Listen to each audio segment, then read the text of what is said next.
On this special episode of the Design and Remodeling Show, we're taking a look at 3 amazing projects in the design, build, and completion phases as we transform the place you live into a home you love. This is the Design and Remodeling Show. First up, let's sit in a design meeting with Sarah and Carrie as they walk our clients through a brand new basement remodel. So when Andy and Haley first bought their house, they knew that the basement was on the list of things to update. But they've lived there for a number of years, and now that their daughter is older, it's time to finish the space. Right now when you walk down there, you can see the concrete walls and fluorescent lighting, the unfinished stairs and no egress window, and those were some of the main areas that we wanted to address. Really making it feel like home, be safe and comfortable for their family and when they're hosting friends.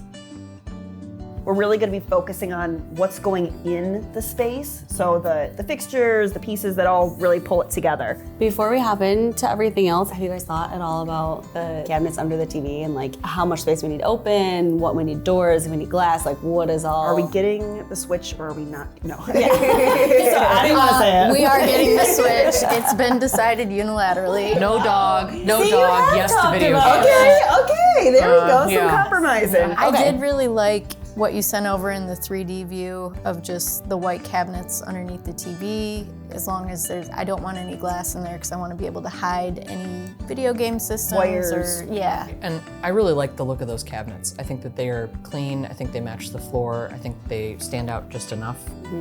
So far, we like everything that you've picked for us. We'd like you to just keep designing the basement. So this is the flooring that we looked at last time. And we can kind of put it all together as we go. This is the wall color, carpet for the stairs. This was cabinets for the white. And then this is like the closest matching to the floor. And there's photos, we'll go through it. But we would just match the stain and just do it on like pine. Okay. Right. Yeah, I like these colors a lot. We had put the green in the model. And so when I opened it, it looked the closest, I think, to this one. Do we have to pick paints today? I mean, ideally, like if you're like, I love that one, then that's great. I like that one if we go with the wainscoting. I feel like if we don't go with the wainscoting, we might want a shade lighter. I agree. If the wainscoting is out because of just cost, then I think we would reassess like how dark that paint color is. I would agree with that, for sure. This is the most cost-effective version and what it looks like with the cover and everything. That's the most cost-effective option? It is. I think it looks great. Yeah. Oh, okay. Yeah. Nobody looks at that side of our house. Right. Nobody's over there. Yeah, and that kind of has like a built-in ladder, it looks like. That's what Yeah, these are steps. Cool. You would never open it or close it. It's only there for like... Well, I mean, you could open it if there's a screen that, gets kicked Would you out. want to have it open? I mean, it's in the mechanical room, so it feels like I don't think so. No. just purely utility, escape if there's a fire. I am sad that the egress window has to go in a place that it doesn't give us any light in the new space. I would like us to look, I mean, we can plan in the mechanical room, but like at the trade walk, like I would love to have everybody walk around and be like, this is here in the basement. Like, And this would require moving this, but then it gets that there, and this is more feasible than this. So If the egress window could provide natural light to the new space that we're finishing, I just feel like That that feels would like be a win. better spend. But I just don't know where it would go. How much room do you need for an egress window? 4-ish feet. But then there's also layers of like, it can't be within 3 feet of a gas line and things like that. So you only need so much space, but then there's what's on the outside. Which Yeah. is what you have right here is your gas meter. So that's kind of what we're... Yeah, because I was almost thinking where those built-in shelves are by the bathroom, that's probably too small of a space, but if we got rid of those and put an egress window there, that's not under the deck, is it? It's like right up, it butts right up against that deck. I know we had talked about like maybe it could possibly go back here, but you get a ton of water that comes down there too. Yes. So to me, I would say like when we come out, we can always move it on the plans, but we need like tape measures and to make sure everything lines up and works. Cabinet colors. There's a few different pulled, and then also countertops are like a separate component to that. 2 of them are more cost effective than the third one. So do I tell you before or after? I like this one. So if we went this, Okay, so let's move these. And then, those look heavy. Which one do you like? I kind of like this one, but I have to be honest, I don't care. I like that one. Okay. That's One the most person expensive yeah, one. ding, ding, ding. And this is the least expensive. So. Well, see, I have such there we good go. taste. That works out well. That works out well. I'm fine. So one thing going back to will you go to the 3D? This right now has 2 big drawers. Would we modify that to doors? I mean, that would be more cost effective too. I don't mind the drawers. I think cabinets would be easier there. Okay. I need to communicate with my husband like you guys communicate.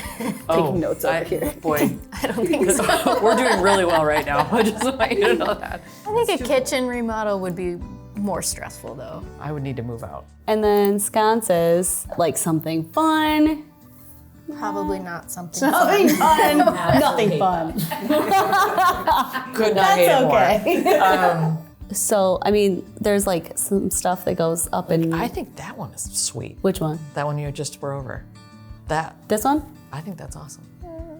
We need to do sconces? There needs to be light by the mirror. Yeah. Yeah, there does. There needs to be light by the There mirror. can be a light over it if you didn't want to do 2 on the side. We could just do 1 above. I have a question that might be way out of bounds. Could the mirror be one that lights up? Yeah. Okay. I mean, that's probably gonna cost a lot, right? It's not. Because we're doing electrical for the sconces either way, and then we're buying 2 sconces and a mirror versus 1 nicer mirror that has electric. Okay, I could be talked into this. But it still have a nice shape? Yeah, they're good for getting ready. They're dimmable. Say less. We're good with these. So nice to spend time walking through the space with Andy and Haley today, really finalizing the layout and each of the selections, seeing not only the family space come together, but the bathroom as well, and a game plan for that egress window. And now that we have all of the selections finalized and the floor plan finished, next step is trade day. Showing our clients their space in our software is always one of the most exciting parts of the process. So while Haley and Andy finish up their meeting, let's move on to our next stop to meet Michael, where he takes some time to swing the hammer with our guys out on the job site. Bring me up to speed. I just need to hear what's going on here. This is a new one, huh? unusual. Yeah, I mean, I guess the previous owners were steel workers, so they built the entire structure out of steel, including the posts, which were encased in concrete. So, yeah, the plan was for the homeowner had a tractor, was just going to lift this whole frame up and drag it out there to use it later. And come to find out, we tried to pick it up, and it's locked in concrete. So who got these out? So he got a pump jack out, and he got them up. The exciting thing about a construction project is when it starts. But so much happens prior to a project starting. Our team has looked at these plans long ago, back when it was in design. In spite of good plans, you can still have to make a lot of adjustments and make choices and decisions, and that'll happen throughout this entire project as we go along. Of course, you know, we're back to what we're used to, wood posts sitting on concrete footings. Show me what we're up to, what you're gonna need me to help with today. Okay. So yeah, I mean, they're just notching out posts now. Obviously, we got all our footings in. Everything's been inspected, so he's just coming through, notch all our 6x6s out. So let's get you out here moving some dirt. All right, let's go. So here we are, day 1 post demo. The old deck has been tore out and we got a blank slate. And the next part is one of the fun parts, but it's also one of the unseen parts. We gotta dig 6 or 8 or 10 footing holes. Guys are setting the posts and getting the beam set, and maybe by the end of the day, might have some joists up. How far out do you want me to go with this? Probably about a foot. Okay. I think I just hit some metal. Oh yeah, there's a piece of metal right there. You are close to the septic, so it gives you good. You need this any wider as far as for getting in there and nailing it off, or not really? A little longer to go. That should be plenty. Okay. All right. Ready to go? Yep. Throw this thing on. Which side do you want me on? On that side. This side's off.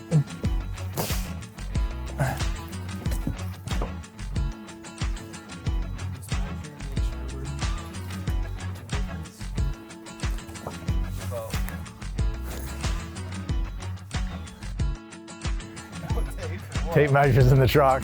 I got one in my truck, seriously. Where are you going? Our current production team carries on the legacy of custom built that my dad started 20 years ago, and in some cases reminds him that even the owner needs to be prepared for the job site. Look at, I have the same one too, boys. Got my tape. All right, ready to go?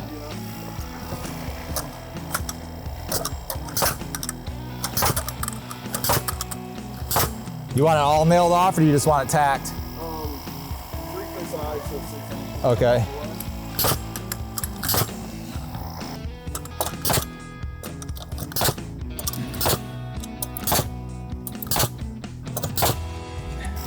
How do you like to nail it off? Starting on the very outside or? Starting on right where the post is. Okay.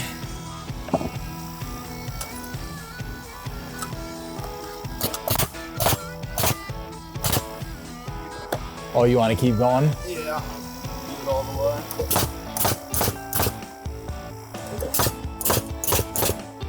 way. Pull it up or down, or are you good? Push it down so it's sitting on the beam. Get to see me swing the hammer. That's gonna be a. There you go. Oh, you have to cut some of that when I get one when I hit it good. Well, this is the most fun I've had with Kelvin in a long time. So next up after today, we'll once we get the floor system in, they'll continue on framing. They'll be tying into the roof, and that's always interesting because we're tying in onto an existing roof. We're gonna see a lot of fast progress early on in the projects like this in the framing stage. Things really go quickly. And once we get through all of that, we'll start to get to some of the more of the details and eventually working on to getting our patio in. Setting aside the time to be with our team is such a rewarding experience, and we can't wait to see the memories this addition will create for this family. But for now, let's visit Brandon and see what he's got cooking in his new custom-built kitchen. Wow, this is incredible. This is amazing. This is really gonna be a cool walkthrough. I mean, Brandon, to stand here, which before your kitchen was tiny. Oh, it's a closet. I mean, it's crazy to see the space and the bump out and just how everything's come together. It's so wild. Yeah, so grateful for your team. You guys crushed it. I mean, we opened the whole entire house here. I mean, it used to be like a little closet, basically. And now, I mean, look at the natural light coming in. This island is absolutely incredible. I'm a cook and I cook for a living. So for me, doing the commercial kind of stove and the warming drawer and the fridge and all these things kind of like, it's kind of a dream come true for me. It is a dream come true. You said this was like the nicest gift you've ever given yourself, right? I love that line. It's the best money I've ever spent. Yeah. Just saying, it's the nicest gift I've ever given myself. I come home and you know, it's just absolutely incredible. It really is. Like every morning I wake up and I like pinch myself. Yeah. Seriously. Yeah. I'm like, oh my God. And then I come home and I'm just so excited to come home. It's just a really cool gift to give yourself to enjoy the space that you live in. Yeah. You know what I mean? Yeah. It's truly life-changing. I mean, it really is. You know what I mean? Because this is like my forever home. I'm more than grateful. I don't know what that word is, but I'll find it. Yeah. You know what I mean? Yeah. So, you know. Gratitude, we're feeling it. Maybe what I'm most excited about today is for the first time ever on the Design Remodeling Show, we are featuring Brandon's new cooking show as he brings farm-to-table recipes to life in his custom-built kitchen.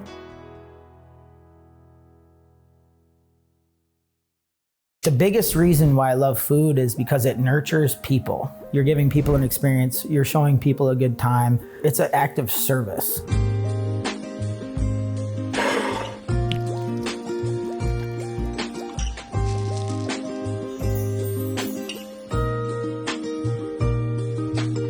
I'll go to a restaurant, I'll eat something that is so good that I'll literally have to get up and like walk out because I'm like pissed off.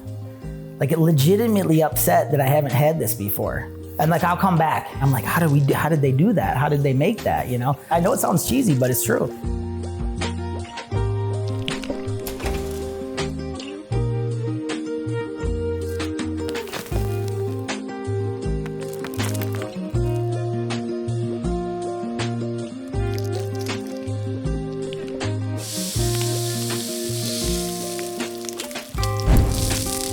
I grew up in a household where the food was just to feed the kids. There was no passion. The only thing that I really liked that my parents did was steak and baked potato.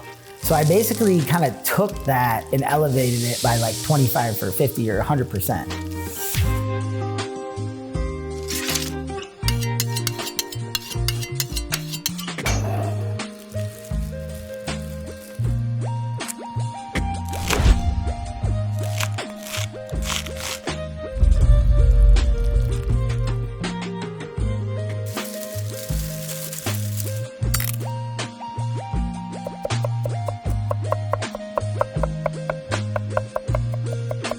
I want to grow it, pick it, cook it, and serve it, you know, like full circle. I think a lot of people are used to just like going to the grocery store, and I get it, I do too, but I think there's a lot more that goes into it that we don't think about. I just picked those morel mushrooms outside. They're very rare, 60 bucks a pound kind of thing. They're kind of hard to find.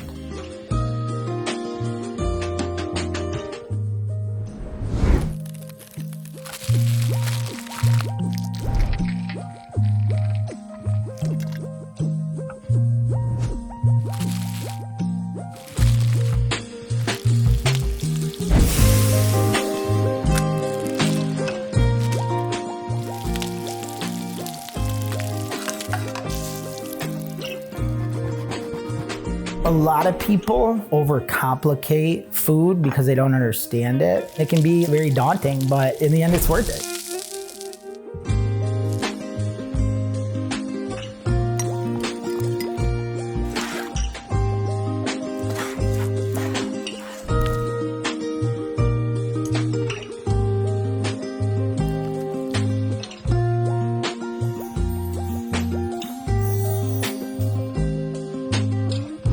It's just so important, in my opinion, to like spend more time with the people that you love. And what better way to do that than to nurture each other and to, you know, feed each other and to talk and tell stories. It doesn't hurt when the food's good. You know what I mean? It's like, it helps, you know.